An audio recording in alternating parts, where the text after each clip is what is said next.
Pada pertemuan yang lalu kita telah selesai membahas beberapa ayat yang terdapat di akhir surat Abasa, di mana pembahasan yang lalu kita bersama-sama membaca ayat-ayat yang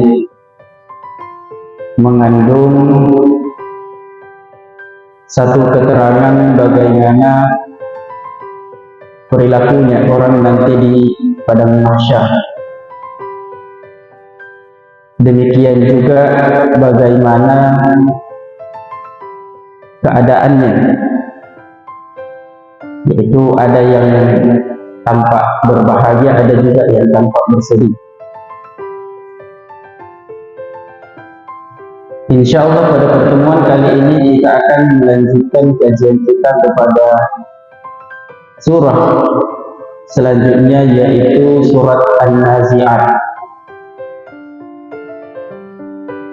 Secara bahasa artinya naza'at itu berarti mencabut, ya, mencabut atau menarik, ya. Sementara yang dimaksud dengan an-nazi'at di sini adalah bentuk jamak muannas salim dari kata nazi'ah, yaitu malaikat yang mencabut nyawa. Kalau nazi'at artinya para malaikat yang diberi tugas mencabut nyawa.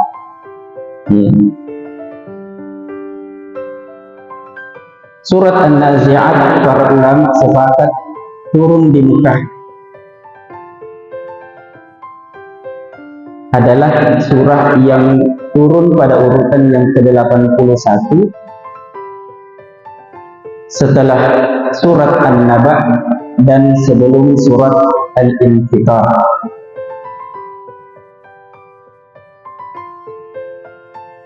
Surah ke-81 setelah An-Naba dan sebelum Al-Infitar, idza as-samaa'u fatarat. An-Naba amma yatasaalun.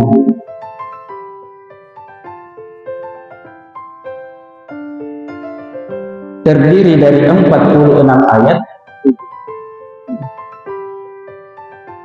dan dinamakan dengan An-Nazi'at, diambil dari satu kata di ayat yang pertama. Ada juga yang menamakan dengan Al-Mudabbirat, ada juga yang menamakan dengan surat As-Sahirah, ya. Karena As-Sahirah yang ada di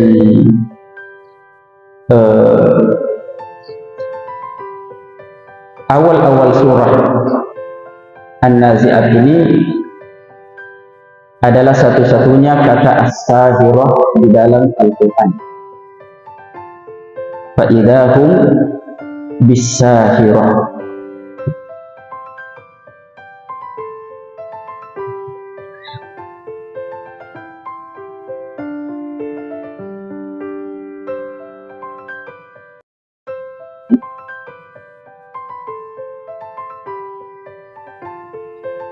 Seperti ayat-ayat dan surah-surah Al-Quran yang lain,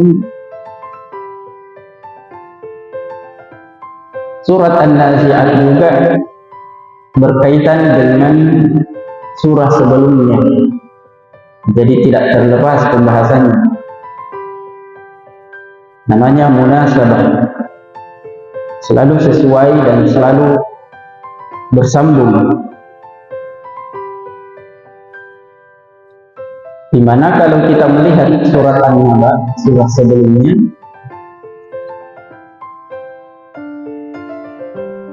surat yang ke-78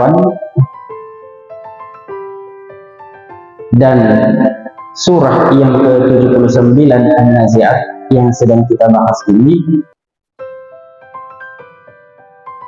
ada kesamaan dan kemiripan daripada segi pembahasan dan dari segi sistematikanya atau komposisinya. Dari segi pembahasannya, kedua-duanya berbicara mengenai hari kebangkitan, hari kiamat. Sama. Dan kesamaan yang kedua dari segi sistematikanya atau segi komposisinya. Ya. Kalau bahasa mahasiswa, metodologinya sama. Ya. Pembahasan mengenai hari kiamat ini terletak di awal surah dan di akhir surah. Ya. Kalau di An-Naba itu mulai dari ayat pertama, ya, dan beberapa ayat setelahnya. Dan juga di akhir surat An-Naba. Yauma yanzurul mar'u inna lil muttaqina mafazan hada'iqa wa a'naba dan seterusnya. Begitu juga di surat An-Nazi'at. Ya, permulaannya mengenai hari kiamat, begitu juga akhirnya.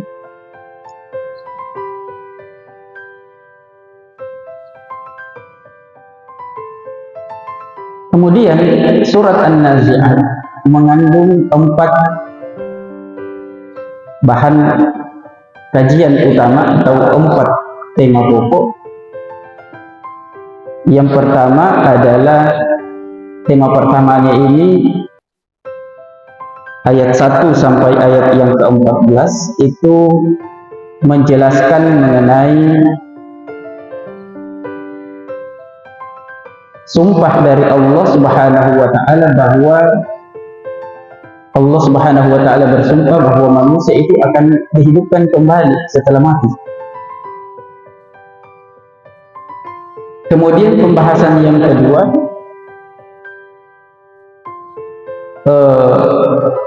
ada pembahasan mengenai kisah singkat Fir'aun. Ya. Di sini di surat Abasa ini ya ada kisah singkat bersama Nabi Musa. Ya. Nanti akan kita bahas pada pertemuan yang akan datang. Kemudian ada bukti lain untuk menunjukkan kudratnya Allah untuk menghidupkan manusia kembali. Ya, kalau di beberapa pertemuan yang lalu melalui tumbuhan. Ya. Ada lagi bukti lain, ya, yang juga disebutkan di dalam surat An-Nazi'at ini. Dan yang keempat, yang terakhir kembali membahas mengenai hari kiamat. Ya. Baik, mari kita bersama-sama mengkaji ya sedikit daripada apa yang dikandung daripada ayat-ayat yang terdapat dalam Al-Quran surat An-Nazi'at, ayat yang pertama sampai ayat yang ke-14.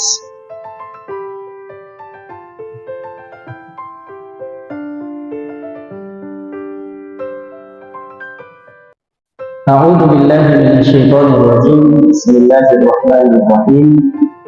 Wan nazi'ati gharqa wan nashiqati nashqa was sabihati sabha was sabiqati sabqa fal mudabbirati amra.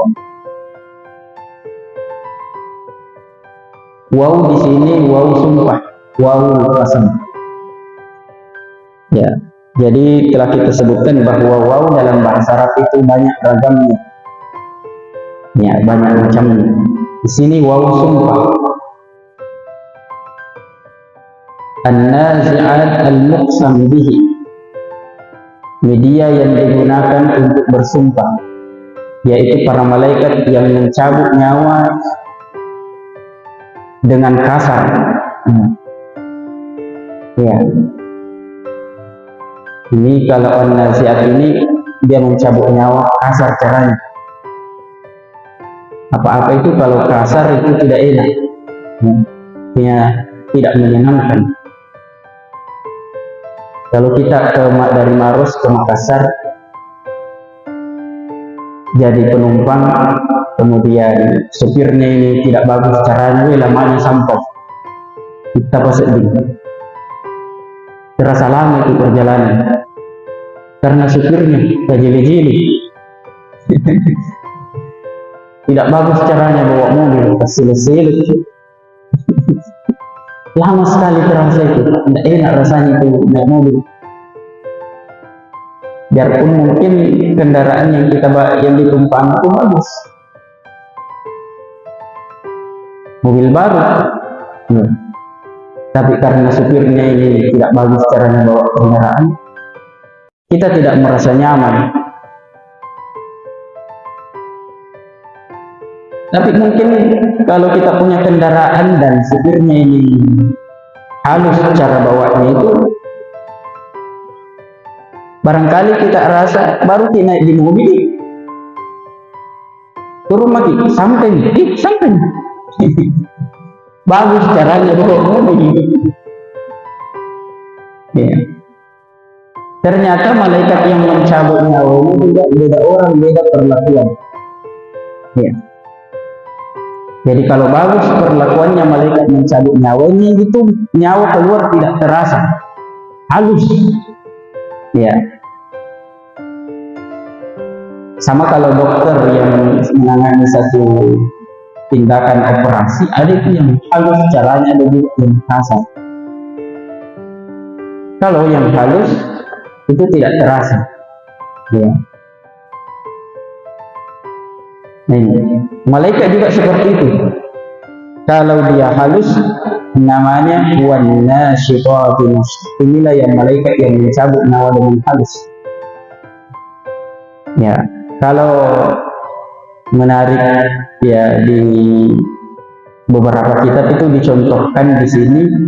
Biasa kalau kita ambil air di sumur, ya karena terlalu jauh itu air itu agak kasar caranya kita itu, baru lamanya terasa itu timba itu sampai kalau kita ambil air di sumur. Ya. Tapi kalau musim hujan itu air kan naik tinggi. Itu enak sekali dirasa, satu kali dikasih turun tinggal ditarik satu kali sampai. Itu salah satu contoh ya. Bagaimana malaikat itu kalau mencabut nyawa dan orang baik itu tidak terasa. Ya. Sama tadi contohnya, sampai di Makassar dia tidak rasa bahwa dia sudah sampai. Hiburan di balik. Ya. Ini. Atau kalau mungkin mahasiswa atau siswa, kalau dia mengerjakan soal itu bagus, ya, dia tidak terasa itu waktu itu sudah selesai 1 jam. Tapi kalau tidak ada bisa dia isi itu di lembar jawaban, dia bilang lamanya ini ujian ini. Dia terasa lama. Ya. Dan berbagai contoh lainnya. Jadi wan-nazi'ati gharqa, demi para malaikat yang mencabut nyawa dengan keras, dengan kasar. Jadi kalau mohon maaf dalam keyakinan kita dalam penjelasan ayat ini, ya, kalau orang kafir yang dicabut nyawanya itu ditarik mulai dari seluruh bulu roma yang ada di dalam tubuh kita, mulai itu terasa dari seluruh bawah bulu roma ini dan ditarik dari seluruh ujung jari tangan, dari kuku tangan dan kuku kaki itu ditarik semua. Ya. Mungkin kalau meminjam bahasa yang populer sekarang ini dipintas. Mohon maaf, itu mungkin bahasa populernya sekarang. Ya. Ya. Ditarik keras dengan kasar. Ya. Sementara wan-nasyitati nashta ini ditarik dengan pelan-pelan, tidak terasa, halus caranya. Ya. Mungkin sudah lepas nyawanya, sudah lepas, sudah tercabut nyawanya. Ini wan nasyitati nashta. Al-malaikah allati tukhriju arwahal mu'minina birifqin wa sukulah. Dengan lembut dan begitu mudah. Ya.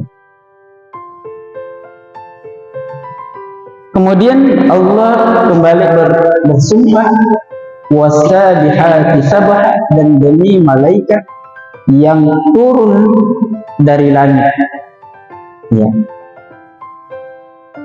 Kemudian fasabiqati sabqa, dan demi para malaikat yang mendahului nyawanya orang-orang beriman masuk ke dalam surga. Ya.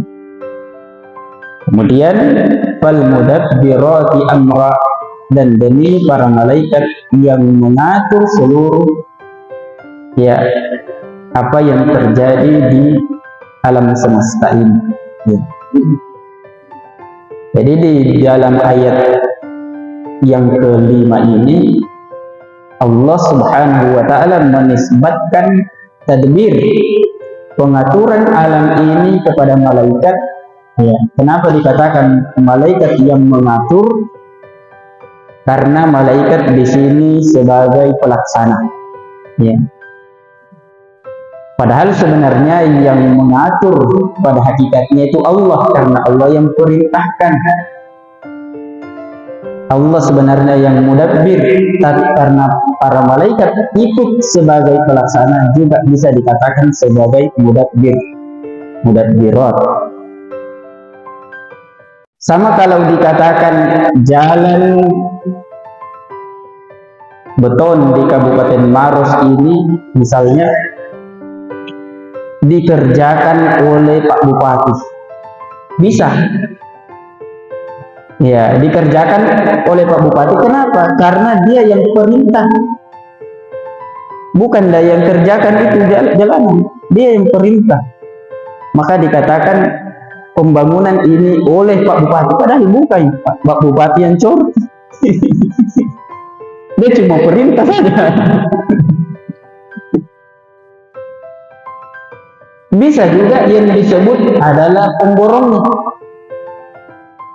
kontraktornya, karena dia yang melaksanakan ini tadi, perintah dari Pak Bupati. Ya, sama di ayat ini dikatakan bahwa para malaikat yang mengatur karena dia yang laksanakan, ya, dia yang jalankan tugas-tugas.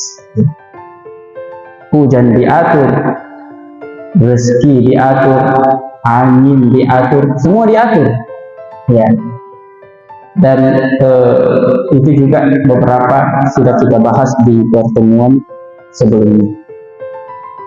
Ya. Seperti juga itu makanan. Itu sudah berapa umur kita ini? 30-40 tahun. Pulang sholat subuh itu ada makanan biasa di rumah itu. Kesedihan. Ya. Dan berapa juta penduduk Indonesia ini ada semua makanannya. Tidak usah seluruh dunia, Indonesia saja 180 juta jiwa ada semua makanannya. Iya. Iya, mengapa? Karena memang ada yang ada. Alhamdulillah.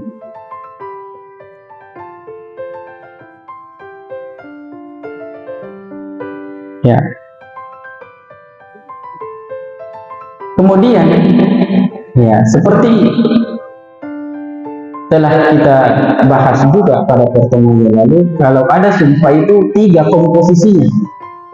Ada huruf sumpah, kata yang digunakan bersumpah, ada media bersumpah, dan ada perihalnya. Ya. Ada perihalnya. Seperti kalau ada surat itu, surat resmi itu ada perihal. Ya, ada nomornya, ada perihal, ada yang bertanda tangan dan seterusnya. Ya, sumpah-sumpah dalam bahasa Arab juga begitu. Tersisa di sini tersisa perihalnya. Ya, tentang apa di sini Allah Subhanahu wa taala bersumpah. Perihal daripada sumpah ini dalam bahasa Arab itu muqaddar, ya, tersirat, tidak disebutkan secara tegas, ya. Tidak disebutkan secara tertulis, ya, akan tetapi hanya dipahami dari konteks kalimat setelahnya ini, ya. Jadi dia sudah langsung tersampaikan secara tersirat melalui yauma tarjufur rajifah tatba'uhar radifah. Kalau ada kejadian ini, ya, yauma tarjufur rajifah tatba'uhar radifah qulubu yauma idzi wajifah. Kejadian apa ini? Yauma tarjufur rajifah tatba'uhar radifah qulubu yauma idzi wajifah. Ini kejadian manusia dihidupkan kembali setelah mati, masih hidup kembali oleh Allah. Itulah jawaban daripada sumpah tersirat. Jadi jawaban yang tersirat, kata Allah, pasti manusia itu akan dihidupkan kembali setelah mati. Ya, dan di sini Allah bersumpah dengan 5 sifatnya malaikat, 5 tugasnya malaikat: mencabut nyawanya orang kafir, mencabut nyawanya orang beriman, ya, turun dari langit, mendahului nyawanya orang beriman masuk di dalam surga, dan mengatur segala urusan yang ada di dunia. Bersumpah dengan 5 sifatnya malaikat, ya. Dan sifat-sifatnya malaikat di sini yang disebutkan tadi ini, apakah tahu? Ya, ya, ada mencabut nyawa. Kenapa bisa ini yang disebutkan menjadi media sumpah? Karena yang akan dibahas atau perihal daripada sumpah ini berkaitan dengan hari kiamat, ya. Beda dengan waktunya Nabi Muhammad, Allah bersumpah dengan duha, memberi aura positif, ya, memberi aura optimisme, ya. Tapi di sini memang konteksnya memang lagi membahas masalah hari kiamat, hari kebangkitan, ya, maka harus di situ at-tahwil, ya. Maka kata itu memang karena memang pembahasannya lagi itu yang sedang dibahas, ya.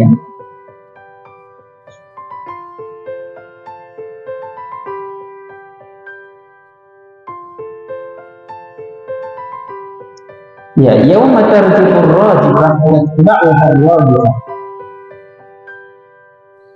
Allah akan membangkitkan manusia pada hari bumi ini bergerak, ya, berguncang, ya. Tatba'uhar radifah, diikuti oleh langit yang juga bergerak dan menjadi hancur, ya, kedua-duanya menjadi hancur, ya. Ar-rajifah dan ar-radifah juga bisa diartikan tiupan sangkakala yang pertama dan diikuti dengan tiupan sangkakala yang kedua. Jadi kalau sudah terjadi tiupan sangkakala yang pertama diikuti sangkakala yang kedua, maka qulubu yauma idzin wajifah, ya, perasaannya, hatinya orang-orang kafir nanti akan menjadi ketakutan, ya. Jadi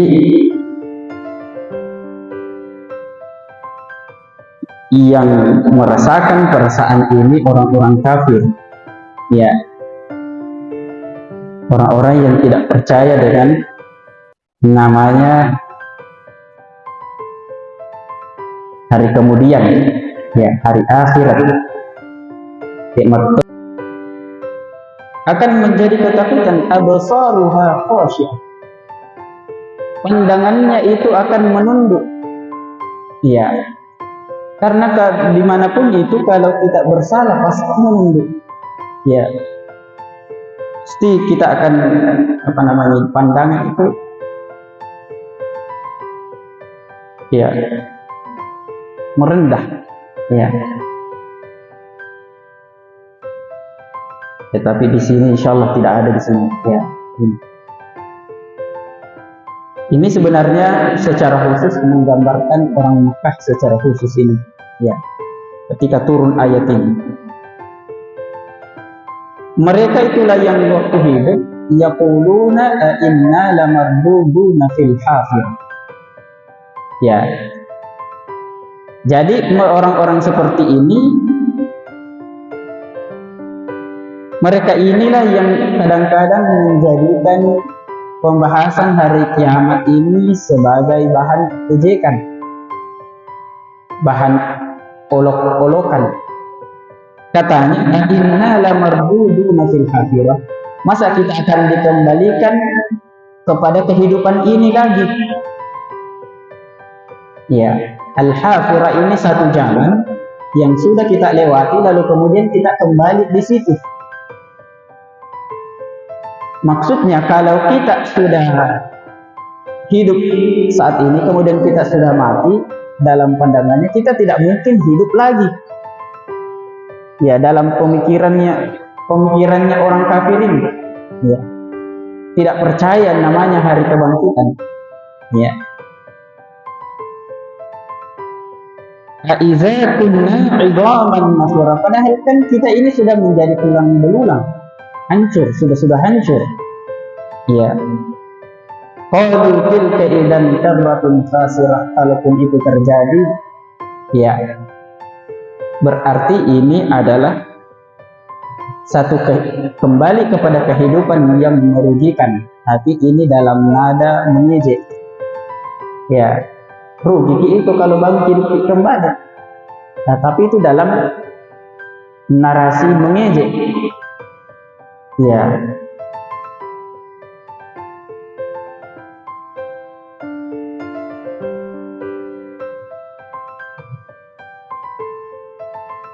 Ya, orang-orang inilah tadi ini yang di akhirat kemudian akan merasa ketakutan. Ya. Kenapa? Karena melihat 3 ayat ini, pernyataannya ini. Ya. A inna lamarduduna fil hafirah a idza kunna 'idhaman nakhirah. Qalu tilka idzan karratun khasirah. Ya, ini 3 kalimat ejekan sebenarnya. Ya.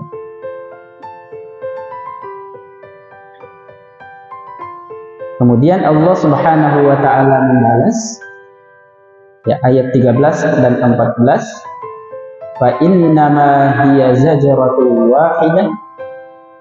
Jadi kalau Allah berkehendak untuk menghidupkan yang mati kemudian menjadi hidup kembali, itu terjadi hanya dengan 1 kali tiupan sangkakala saja. Fa innama hiya zajratun wahidah. Kalau sudah ditiup sangkakala yang kedua, fa idahum bisahirah, maka seketika manusia itu akan hadir berada dalam satu tanah lapang, namanya as-sahirah. Ya. Jadi tanah lapang tempat berdirinya manusia di padang mahsyar itu ada sedikit gambaran, itu berwarna putih, datar, ya. Dan tidak ada lagi orang tidur di sana. Ya, tidak ada orang tidur di sana. Makanya dinamakan as-sahirah, tempatnya orang tidak tidur. Ya. Tempatnya orang tidak tidur karena mau diperiksa. Rugi diperiksa tahu. Bagaimana mau tidur mau diperiksa ini? Kalau mau diperiksa itu Pak tidak tidur. Kalau kita mahasiswa jangan mau diperiksa, mau ujian saja tidak tidur.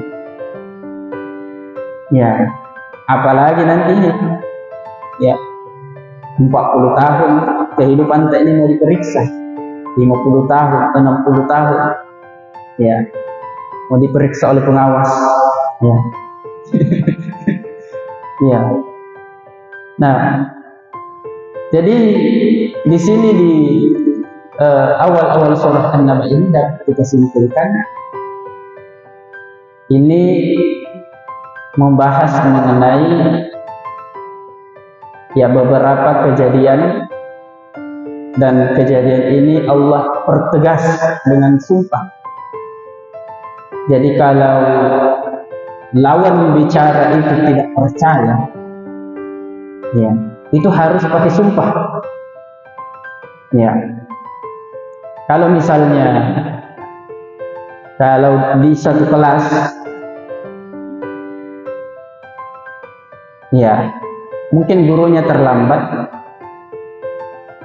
ada temannya yang mengatakan, datang nih Pak Guru. Kalau teman-temannya ini percaya, tidak perlu ditegaskan. Ya. Tapi kalau teman-temannya ini ragu, maka harus ditegas pakai satu penegas. Ya. Woi, datang nih Pak Guru. Tahu jangan. Nah, itu sudah pakai penegas. Karena audiens lawan bicara ini ragu. Kenapa di dalam ayat ini Allah menggunakan 3 penegas? Ya, satu kalimat pertanyaannya, ya, ya, ada di ayat ini.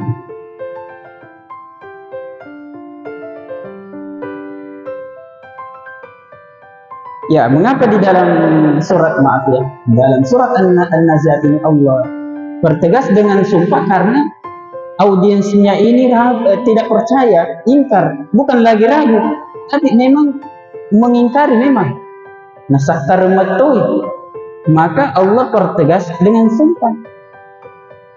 Ya, nah, inilah satu sisi namanya ya kemukjizatan Al-Quran dari segi balaghahnya. Ya. Jadi coba makin lihat itu di dalam Al-Quran. Kalau audiensnya itu percaya, dia mufatabnya kepada orang-orang beriman, itu tidak perlu pakai penegas. Tapi kalau dia mengingkari, itu pasti pakai penegas. Di sini ditegaskan dengan sumpah. Ya, inilah yang dinamakan dengan dalam ilmu balaghah ini mutabaqatul kalam li muqtadal hal. Jadi di dalam berbicara itu harus sesuai dengan kondisi, ya, sesuai dengan kondisi.